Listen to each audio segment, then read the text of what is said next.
Oh my gosh, it's so cute.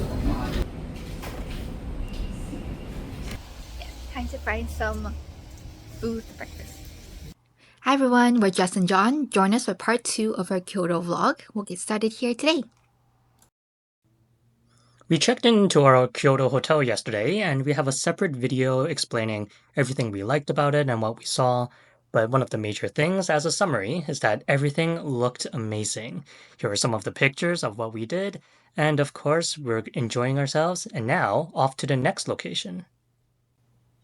JK, the entrance was actually so nice for photos, so we actually took extra time to take some once-in-a-lifetime photos, making sure that we look good for Instagram, and of course, taking memories of ourselves. But now, after the distraction, we're off to check out the next spot, which is going outdoors. So John wasn't wrong. We are indeed going outdoors. We're going to actually explore the rest of Kyoto. So we don't actually have to travel far to see a lot of cool things, like this anime flower that I haven't seen since I watched Inuyasha back in the days. Yeah, and this is us taking a break, and right across from us is this religious looking thing. But when we walk around, we actually see a lot of these. And when we take a stroll through these neighborhoods, a lot of it looks a mix between rustic as well as traditional. And it's so tight, these streets, where you really have to dodge cars here and out. But while you're dodging cars, you see beautiful looking buildings that are quite traditional. And yeah, we can also enjoy the audio or the ASMR of Kyoto.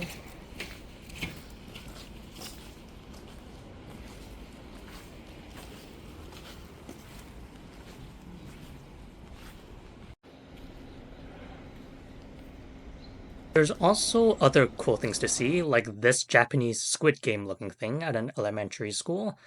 And then Jess saw something interesting. Residential walk. Oh, these flowers are so pretty.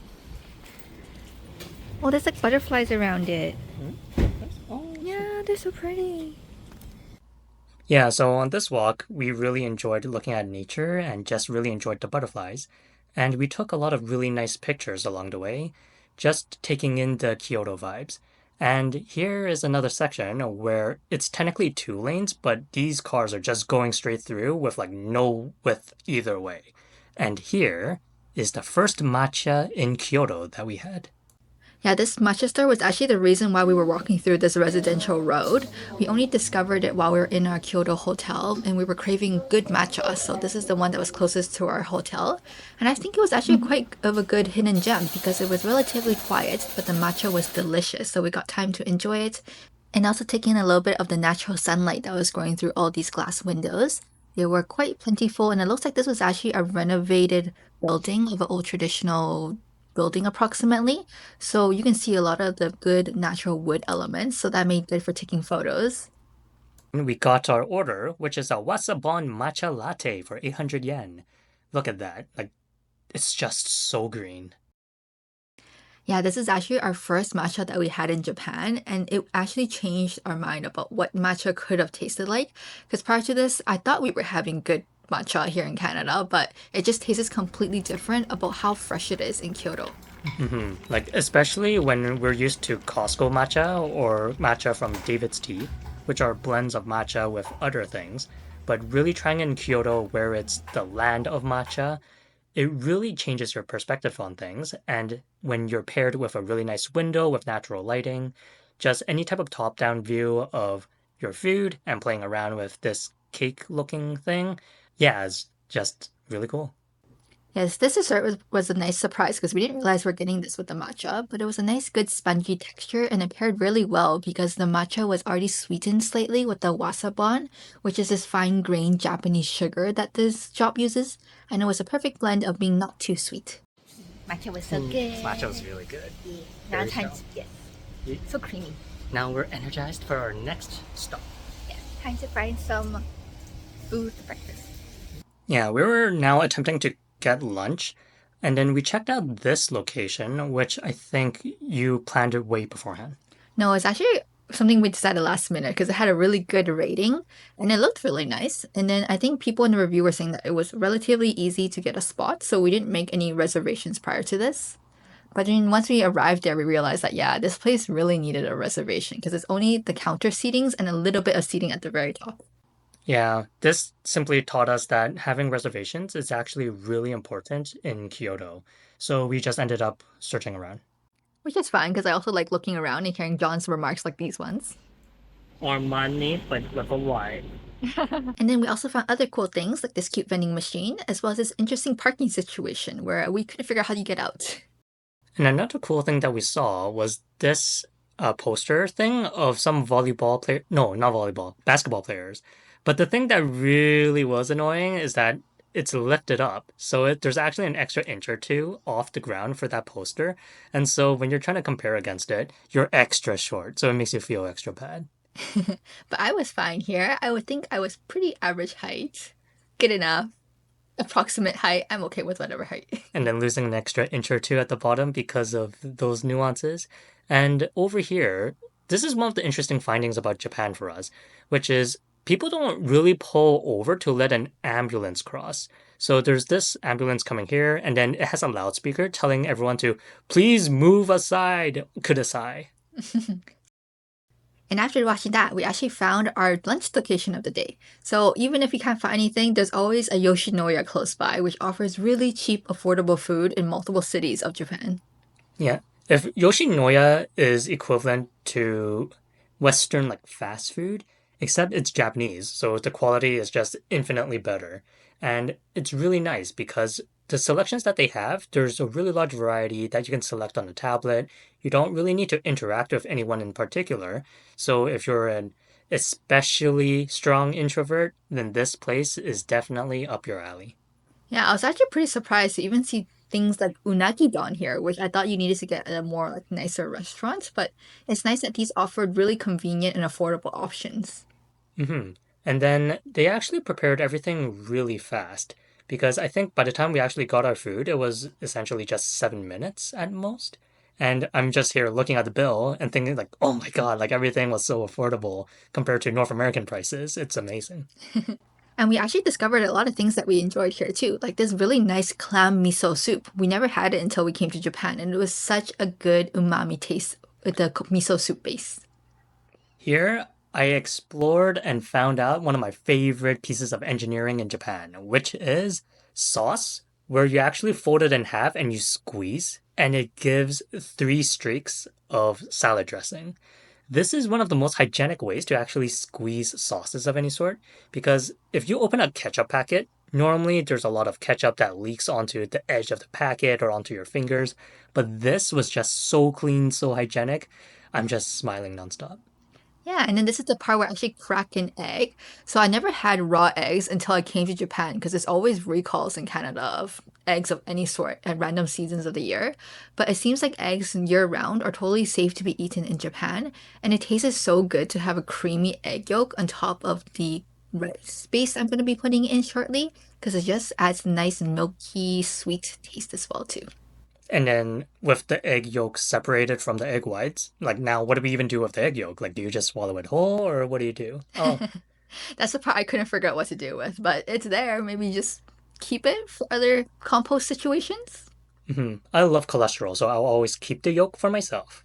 That's the part you're supposed to eat, so that's the good part, I guess. hmm Yeah, I just love the fast food style of Japan, where even their fast food is just healthy. So I had like the chicken karaage, which technically isn't really healthy, but because there's so much vegetables on the side mixed with it as well, it seems like a home cooked meal. And here is another piece of amazing engineering with the salad sauce. This time there's no three streaks, but it's just a salad uh savory sauce of sorts. It's not really soy sauce. It's like ponzu or something.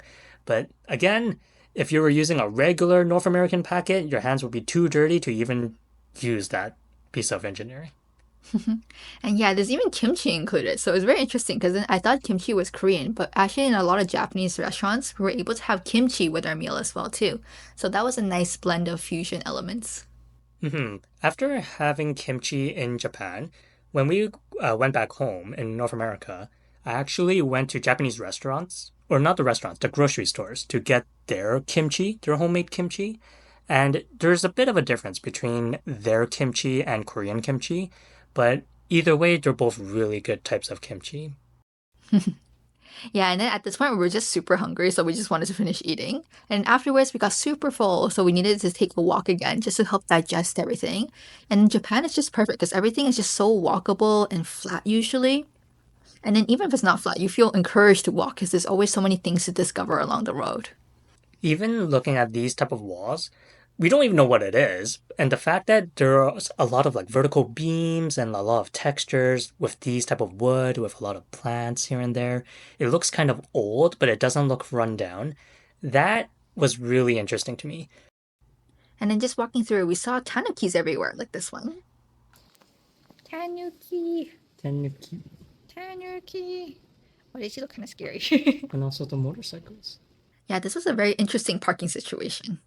What's also really interesting is when you walk around, you're very likely going to stumble upon a random piece of a Kyoto temple because they're just everywhere. And all of a sudden, you see one right here, and we get to enjoy the beautiful sounds of the temple.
It was raining a lot.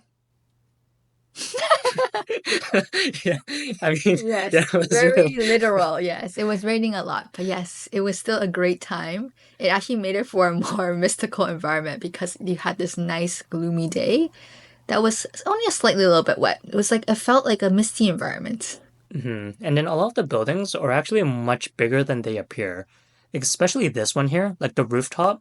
Like once you zoom in, it's actually 15 meters in height just for that roof section alone. And this is us actually taking a look into the water section. So this is usually the section, I guess, where people wash their hands to do that spiritual cleansing. But for some reason, I think this one was not in use, but it was still had a really nice dragon at the very tip that we took a look at. There's also a lot of other really cool things around the temple areas, a lot of foliage, and one thing we had to do was keep our voice down while taking off our shoes. Yeah, because a lot of these areas are still using tatami floors in the temple, so you want to respect the space and just not damage anything as well too. And then, even though we walked into the interior, we didn't take any footage about it, mainly because we don't know if we're allowed permission to record and just to pay respects to this area here. Yeah, it was actually a really nice, quiet area. And then you can even hear, like, it was so quiet, you can hear the creaking of the wood floors beneath you. And then the roof is just so intricate. There's a lot of details everywhere. The construction itself, if you're really into engineering of these type of things, walking in here, you'll see a lot of amazing details. And the ambiance, the mood, the environment was very spiritual. Yeah, even if you're not religious, I think it is a really nice space for you just to take a peek and just admire all of the amazing work that people have done in the past before. So I wanted to show you this area into the courtyard because it's actually really empty during the time that we went, which is really nice because a lot of these temples usually are filled with a lot of tourists, but this one was a little bit tucked away in the neighborhood, so a lot of people were only locals really going here. So you can take your time to enjoy the area without being rushed or feeling like you're in the way of someone's photos, for example. Hmm. Be wary though, because this bridge does creak a lot. So every step that you take on this bridge, it actually echoes quite loudly. But even so, it's still quite nice because there's not that many people. There is the occasional person sleeping on the stairs or a small group of people eating while sitting on the stairs. But as you can see here, there's so little people that we can actually take our time to enjoy the walk and enjoy our time in Kyoto. Because I think for anyone who's going to Japan, I think they should really visit Kyoto at least once in their lives. It really is a spiritual experience, and I think it is worth it for everyone.